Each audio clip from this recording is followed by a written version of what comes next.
San Miguel, a wonderful city that not only supports, but actively shares its past cultures with its people.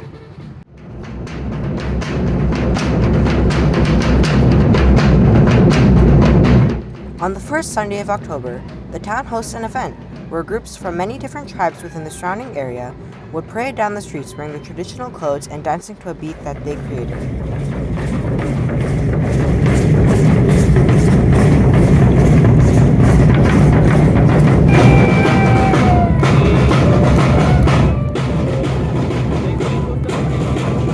As amazing as this is, the parades aren't the only thing that this place is known for.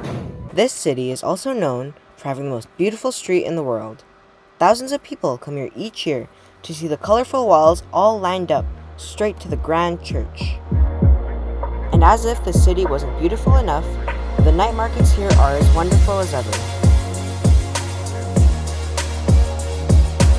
Featuring beautiful 3D art, as well as some other paintings, and of course, the food.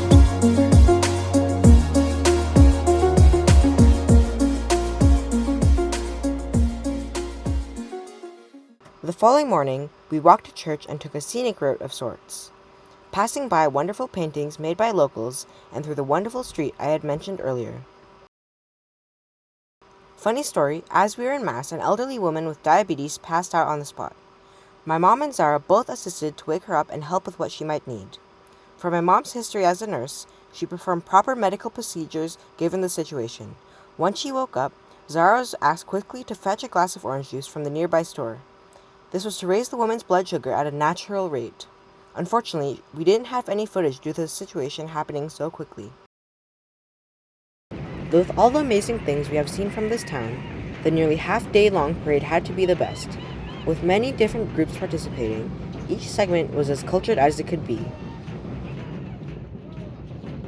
Thank you for watching. This is the first video I've made in a while, and remember to like and subscribe if you would like to see more.